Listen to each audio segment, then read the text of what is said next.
हरियाणा की हर अपडेट के लिए बेल आइकन दबाएं और सब्सक्राइब करें STV हरियाणा न्यूज। आपके साथ मैं अनामिका अजय मिश्रा। आप देख रहे हैं फटाफट हरियाणा।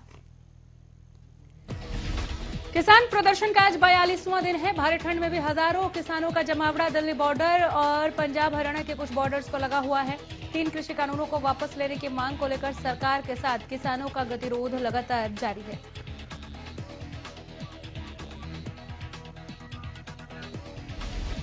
किसान 7 जनवरी को सभी प्रदर्शन स्थलों से कुंडली मानेसर पलवल के लिए ट्रैक्टर मार्च निकालेंगे। प्रदेश के लोगों से किसान नेताओं ने अपील करते हुए कहा है कि जनवरी के दिल्ली मार्च में हरियाणा के हर गांव से 10 ट्रैक्टर ट्रॉली और एक घर से एक व्यक्ति मार्च में शामिल होने आए।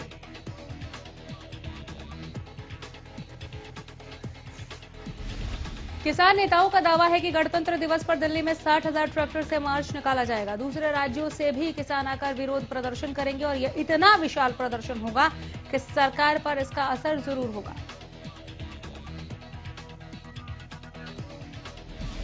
आठ जनवरी को किसानों के सरकार के साथ 9वें दौर की बातचीत तय है, लेकिन इससे पहले कल यानी 7 जनवरी को किसान बड़ा प्रदर्शन करने वाले हैं। अगर 8 जनवरी की बैठक से हल नहीं निकला तो 9 जनवरी को कृषि कानून की प्रतियां जलाने की तैयारी है। इसी के साथ किसान 9 जनवरी से ही प्रदेश भर में किसान संगठन घर घर जाकर लोगों से संपर्क शुरू करेंगे और 26 जनवरी के दिन दिल्ली में ट्रैक्टर परेड की चेतावनी दी गई है।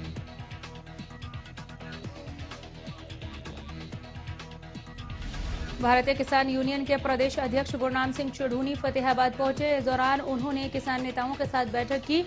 इस दौरान गुरनाम सिंह ने कहा कि आज उनके द्वारा 5 टोल नाकों पर बैठे किसानों से बातचीत की गई है और आगामी रणनीति बनाई गई है।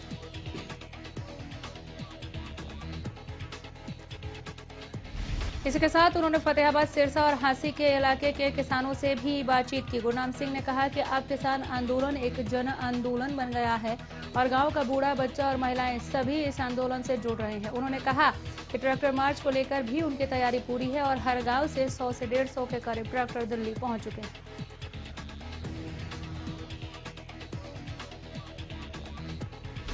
उन्होंने कहा कि प्रधानमंत्री नरेंद्र मोदी को किसानों की बात माननी चाहिए। उन्होंने कहा है कि किसान की लड़ाई में प्रकृति उनके साथ है। किसान नेता ने कहा कि आगामी पंचायत चुनाव में भी जिन लोगों के द्वारा किसान आंदोलन में साथ नहीं दिया गया, किसान उनका बहिष्कार करेंगे। किसान नेता राकेश टिकैत द्वारा चंडीगढ़ घेरने के बयान पर गुरनाम सिंह ने कहा कि अभी इस तरह का कोई भी कार्यक्रम नहीं है। फिलहाल वो अपना दिल्ली में ही विरोध प्रदर्शन जारी रखेंगे।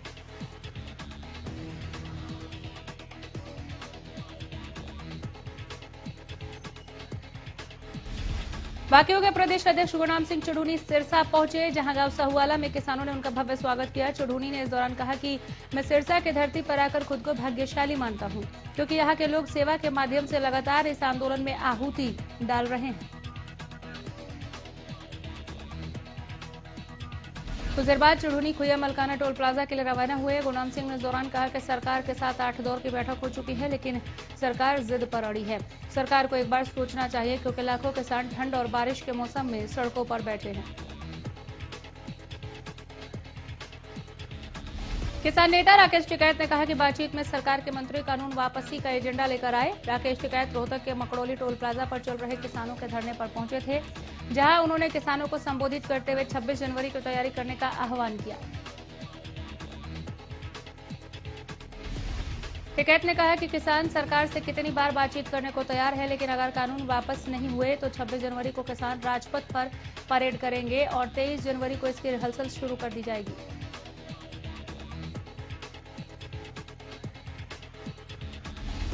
उन्होंने कहा कि भारत सरकार के बजट सत्र को भी वो देखेंगे कि कौन से विपक्षी नेता किसानों के समर्थन में आवाज उठाते हैं। उन्होंने कहा कि सरकार को टाइट करने की जरूरत है। इसके साथ ही किसानों पर हुई लाठीचार्ज को लेकर भी प्रदेश सरकार से जवाब मांगा है।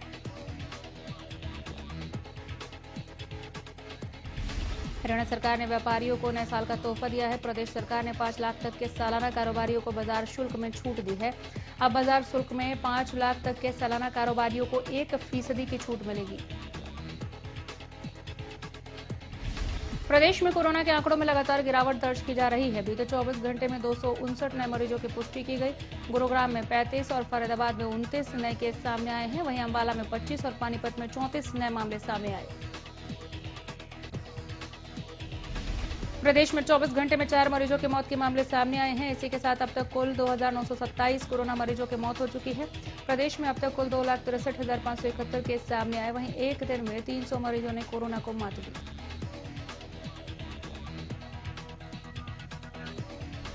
प्रदेश में भले ही कोरोना के मामलों में गिरावट देखने को मिल रही हो, लेकिन अब कोरोना के नए स्ट्रेन के मामले आने से परेशानी बढ़ गई है। करनाल में नए स्ट्रेन से पॉजिटिव 2 लोग मिले हैं। इस दोनों लोगों में एक पिछले दिनों ब्रिटेन से वापस लौटा था। ये व्यक्ति अपने परिवार के 6 सदस्यों के साथ ब्रिटेन से आया था। वहीं दूसरा व्यक्ति एक हवालाती है। उसे सोनीपत से गिरफ्तार करके करनाल जेल लाया गया था, जहां टेस्ट होने पर उसमें कोरोना के नए स्ट्रेन की पुष्टि हुई है। स्वास्थ्य विभाग लगातार उन लोगों को ट्रेस कर रहा है जो दिसंबर के महीने में अमेरिका और ब्रिटेन से आए हैं। अब तक स्वास्थ्य विभाग तकरीबन 106 लोगों को ट्रेस करके उनका कोरोना टेस्ट करवा चुका है।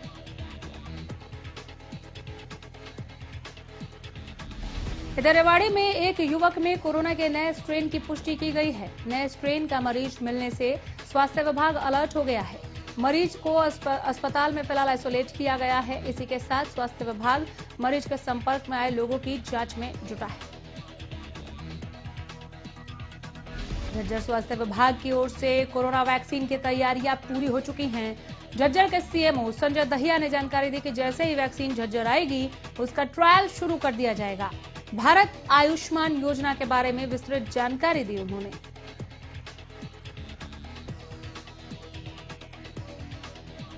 सीएमओ दहिया ने बताया कि केंद्र सरकार की ओर से 5 लाख तक का इलाज मुफ्त किया जाता है, जिसमें सरकारी और गैर सरकारी अस्पतालों में ये योजना चल रही है और झज्जर के तकरीबन 67% लोग इसका फायदा भी ले रहे हैं।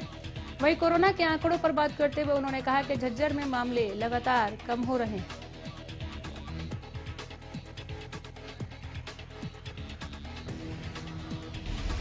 प्रदेश में कोविड-19 वैक्सीन की सफलता से सभी तक पहुंचाने के लिए 7 जनवरी से ड्राई रन शुरू किया जाएगा। सभी जिलों में 3 शहरी और 3 ग्रामीण स्थानों पर हुई ये ड्राई रन सुबह 11 बजे से दोपहर 1 बजे तक होगा।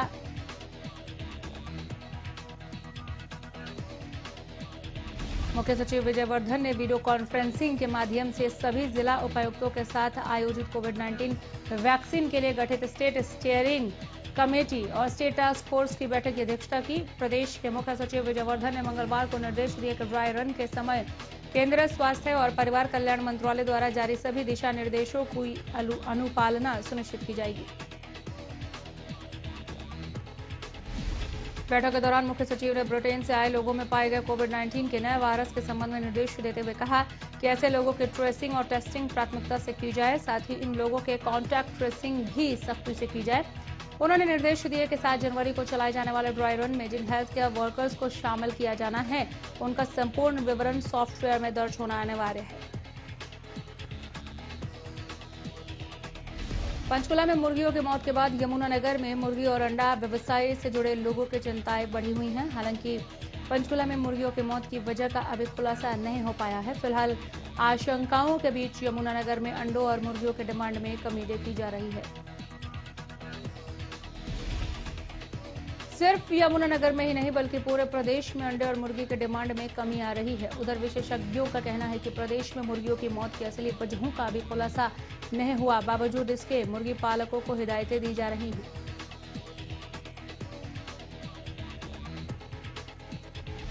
भिवानी के नया बाजार स्थित महमिया गली के निवासियों ने सीवरेज की समस्या को लेकर बुधवार को सड़क जाम किया। इस दौरान स्थानीय लोगों ने नई सीवरेज लाइन डालने की मांग की, साथ ही प्रशासन के खिलाफ नारेबाजी की।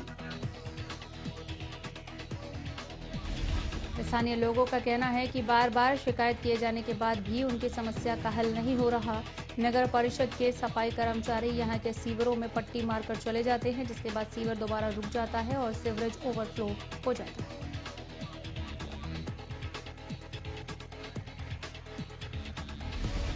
भिवानी शहर के हाटलाइन कहलाने वाली घंटा घर से लोहारू रोड पर बने गड्ढे लोगों के लिए परेशानी का सबब बने हुए हैं। सड़क पर मौजूद गड्ढों के कारण वाहन चालक आए दिन हादसे का शिकार हो रहे हैं, जिससे स्थानीय लोगों और दुकानदारों में काफी रोष है। बता दें कि भिवानी के घंटाघर से लोहारू रोड भिवानी के सामान्य अस्पताल तक मरीजों को पहुंचाने के लिए मुख्य रास्ता है।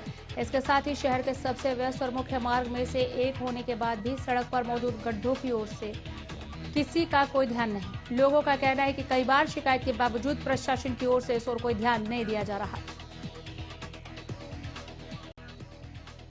कैथल में all Haryana power corporation worker union का रोष धरना 17वें दिन भी जारी रहा। कवरपाल लाइनमैन और मंच का संचालन ओम प्रकाश सैनी की अध्यक्षता में धरना लगातार जारी है।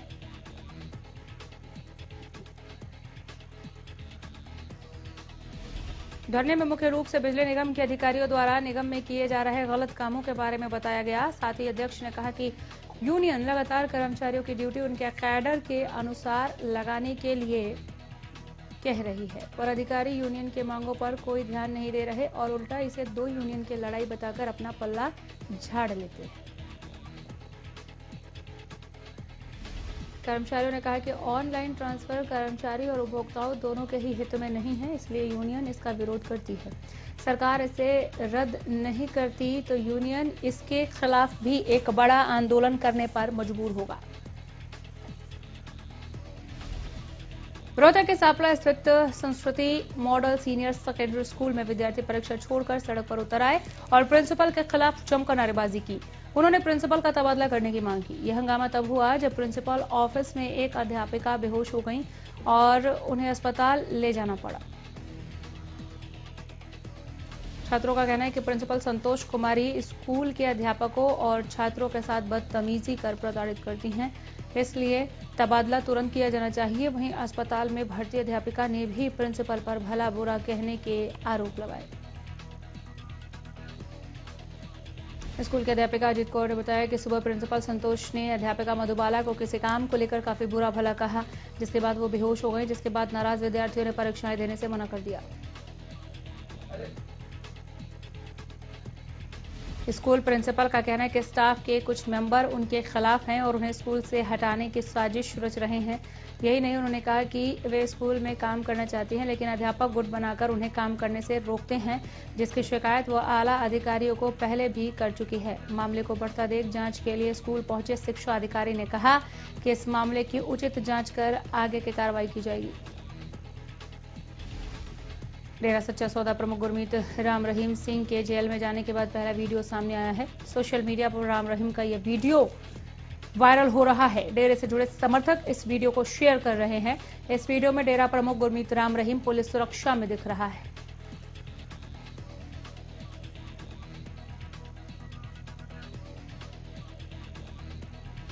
पुलिस सुरक्षा के बीच राम रहीम को अस्पताल ले जाया जा रहा है। अस्पताल में ही किसी ने राम रहीम की ये वीडियो बनाई।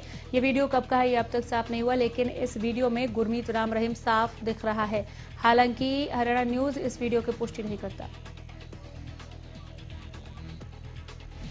बता दें कि राम रहीम रोहतक के सोनारिया जेल में रेप और हत्या के मामले में उम्र कैद की सजा काट रहा है। राम रहीम को 24 अक्टूबर को एक दिन की गुपचुप पैरोल दी गई थी।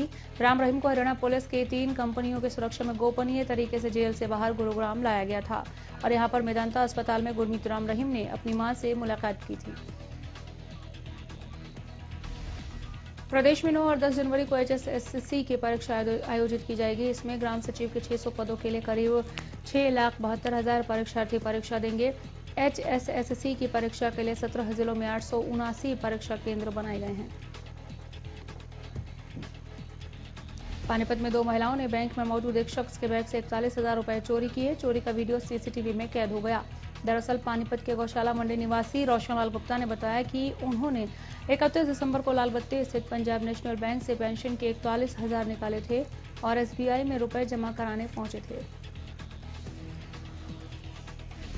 शख्स जब बैंक में स्लिप भरने लगे तभी 2 महिलाएं वहां आई और रुपए चोरी कर भाग गई। शख्स को जब उसके बैग में पैसे नहीं मिले तो उसने तत्काल बैंक प्रबंधक को घटना की जानकारी दी। बैंक प्रबंधक ने CCTV कैमरे में चेक किया तो 2 महिलाओं जो लाल रंग के शॉल ओढ़े थी वो रुपए निकालते हुए दिखाई दी। फिलहाल पुलिस CCTV के आधार पर महिलाओं की तलाश कर रही है।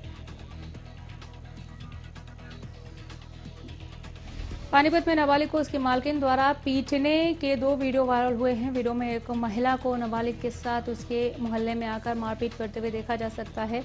वीडियो वायरल होने के बाद सीडब्ल्यूसी ने संज्ञान लेते हुए महिला के खिलाफ मामला दर्ज करवाया। वहीं पीड़िता का आरोप है कि महिला ने उसे करीब 1.5 साल अपने घर में काम करवाया लेकिन वेतन नहीं दिया। पीड़िता का यह भी आरोप है कि जब उससे 24-24 घंटे तक काम लिए जाने लगा तो उसने 1 दिसंबर को नौकरी छोड़ दी, जिस पर महिला ने पीड़िता के मोहल्ले में आकर उसके साथ मारपीट की। चीन की पुरानी अनाज मंडी में एक सांड अचानक एक दुकान की तीसरी मंजिल पर चढ़ गया। जैसे ही इसका दुकानदारों को पता चला, उन्होंने इसकी जानकारी पशु विभाग, दमकल विभाग और गौ सेवा दल को दी। सूचना मिलने पर सभी टीमें मौके पर पहुंची। पशु चिकित्सक की ओर से सांड को पहले नशे का इंजेक्शन दिया गया। इसके बाद सांड को अच्छी तरह बेल्ट से बांधकर क्रेन की सहायता से सावधानी पूर्वक नीचे उतारा गया। इस दौरान पशु चिकित्सक धर्मपाल मलिक ने बताया कि यह काम काफी रिस्की था, क्योंकि जिस भवन की तीसरी मंजिल पर सांड चढ़ा हुआ था वो काफी पुराना था। रोडवेज कर्मचारियों ने बुधवार को वर्कशॉप के गेट के सामने धरना प्रदर्शन किया। इस दौरान उन्होंने जीएम और ठेकेदार के खिलाफ जमकर नारेबाजी की। प्रदर्शनकारियों ने ठेकेदार और जीएम पर मिलीभगत कर ठेकारत कर्मचारियों को नौकरी पर रखने के लिए रिश्वत लेने का आरोप लगाया है।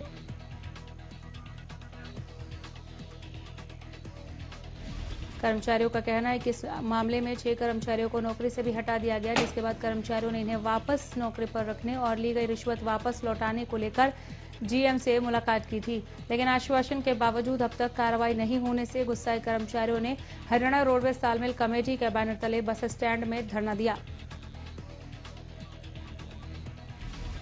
फटाफट हरियाणा में यहीं रुकेंगे।